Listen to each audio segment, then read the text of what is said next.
Thanks very much for staying with us. Time now for Eye on Africa with me, Georgia Calvin-Smith. Tonight, Kenya's military says that at least 21 Shabaab extremists have been killed by troops in Somalia. The risks posed by the militants in Kenya itself are behind Nairobi's controversial decision to close the world's largest refugee camps. Also, a state of emergency is called in Kaduna, northern Nigeria, over a tomato crisis that has seen supplies of the staple food bottom out whilst prices rocket. An infestation of moths is behind what's being called tomato Ebola and devastating crops. And we meet some of the recruits of the South African Mines Rescue Service as they dig deep in preparing to join the elite squad that's called in to save lives under the most difficult of circumstances. Well, first, Kenya's military claims that 21 Shabaab fighters were killed by troops in southern Somalia on Wednesday. Kenyan soldiers have been helping battle Islamist militants there since 2011 as part of an African Union force. Shabaab militants have often struck targets in Kenya in retaliation. Well, our correspondent Duncan Woodside joins us now with more from Nairobi. Duncan, so what more can you tell us about this clash on Wednesday that saw so many militants reportedly killed? Well, what we have is two very different versions of events. The Kenyan military obviously saying that they killed 21 Shabaab fighters. The Shabaab, though, are saying that they killed 5 Kenyan soldiers and wounded 8. So two very different versions of events, and it's very difficult to get a grip on what's actually going on when obviously we don't have access on the ground. So all those accounts should be treated with a degree of caution. Now, this comes in a general context where Kenyan soldiers have been on the back foot in southern Somalia, as indeed have all of the troop contributing contingents from the African nations. Shabaab has been somewhat resurgent in recent months, and there was a major attack against a Kenyan base in January, which Shabaab claimed killed 100 Kenyan soldiers. The Kenyan military, meanwhile, didn't give a casualty figure for that incident, suggesting that it was indeed a very significant attack. So you mentioned that the resurgence of Shabaab attacks, with it still undermining stability in Somalia, Kenya wants to repatriate hundreds of thousands of Somali refugees. Is it too early for them to return home safely? Well, of course, yes. The ongoing clashes between Shabaab and the African Union contingents, and also between Shabaab and the federal government troops of Somalia, suggests that it's not an ideal time for people to return. But Kenya is steadfast in its position. The president and the vice president have said that the Dadaab refugee camp, which houses around 330,000 Somali refugees, will be closed. And obviously that's something that's very difficult in a context where it's a camp that's grown over the last 20 years and effectively is a semi-permanent city now. But Kenya may be bargaining here. They may be trying to bargain with the international community. There was a big cut to the funding of the African Union by the European Union, around a 20% cut in January. So Kenya may be positioning itself to bargain on that front, to try and get more funding for the intervention in Somalia. And in that kind of context, they may be prepared to compromise over the repatriation of the refugees. Thanks very much. Duncan Woodside there for us in Nairobi. Well, staying with Kenya, police say that they foiled an Islamic State backed bomb plot by arresting 2 suspected members of the extremist group. The pair were allegedly planning revenge strikes after the leader of their cell, medical student Mohammed Abdi Ali, was arrested earlier this month on suspicion of preparing an anthrax attack. Homemade explosives were reportedly seized from the homes of the detained men. In other news, 3 people have been killed in continued bouts of violence in Burundi, including a retired army officer. Colonel Rufiri Lucien was shot at his home in Bujumbura on Wednesday. Elsewhere, gunmen also shot dead a police chief and a security guard. President Pierre Nkurunziza's 3rd term in office has been opposed by many who say that it's unconstitutional. His mandate is linked to over a year of violent unrest, with at least 130 assassinations since January. Kaduna in northern Nigeria has declared a state of emergency over a tomato crisis.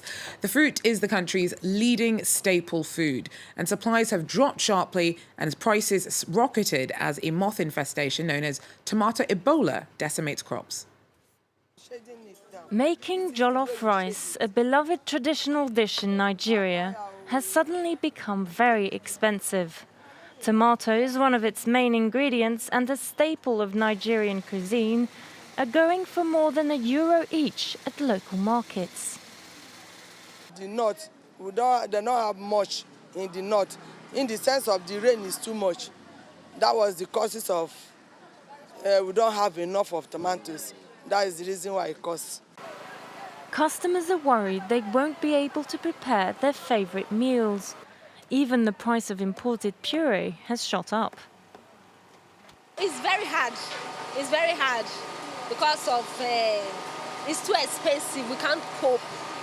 If we want to buy tomatoes now for a pot of jollof rice, we just buy small to cook. It's not enough for us.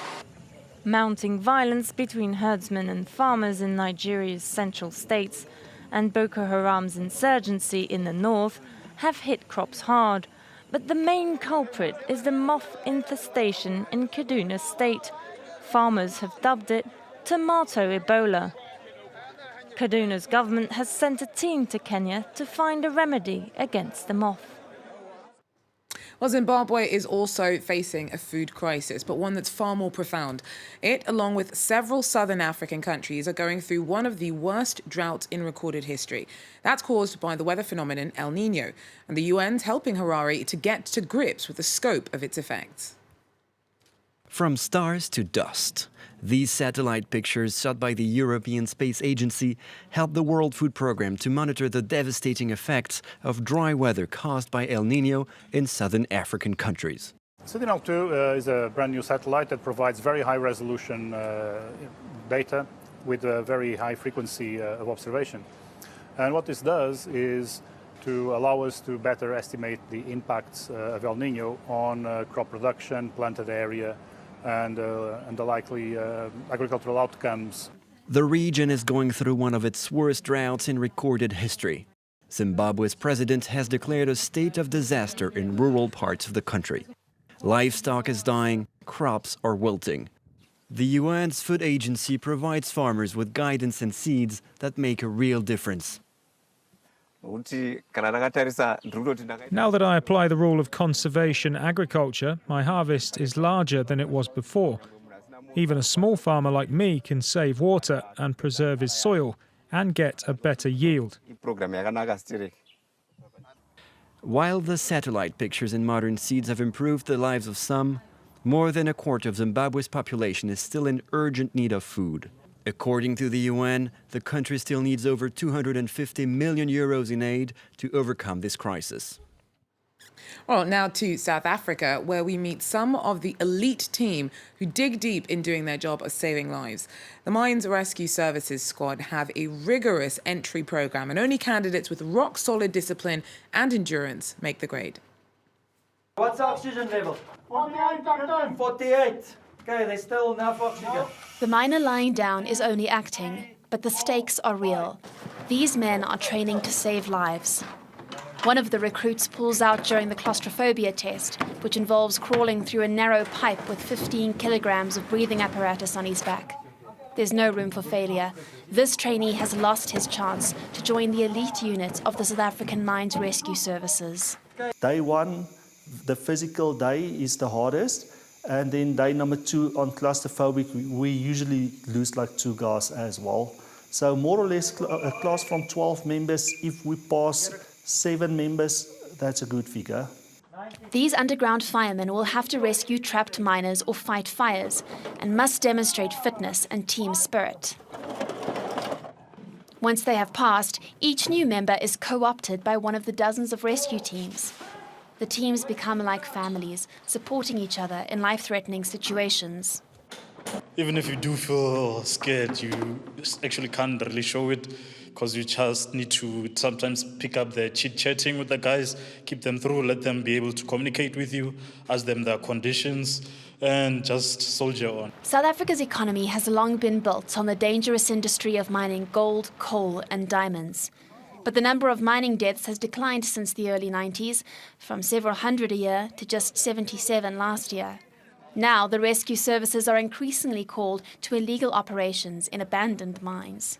We are more active trying to rescue or recover illegal miners than what we are on our active mines.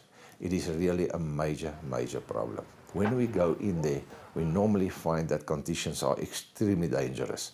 And then it's very difficult to get the infrastructure in to recover these illegal miners. Since its foundation almost a century ago, the organization has lost 37 men in the line of duty. But it's also brought back to surface thousands. The challenge is to bring them back alive from some of the deepest mines in the world. Well, that's it for Eye on Africa for now. Thanks very much for joining us, and please do so again if you can. Take care.